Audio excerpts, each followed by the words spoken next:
பசுமையெல்லாம் மாறப்போகுது யோசித்து பாரு, அது பசுமையெல்லாம் மாறப்போகுது யோசித்து பாரு.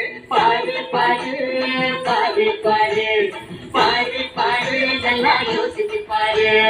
இயற்கையை கொடுக்க சுகம் வந்த காலம்தான், இன்னும் வந்த காலம்தான். மரங்களிலே இவை இருப்பது கொஞ்ச காலத்தான், இன்னும் கொஞ்ச காலத்தான்.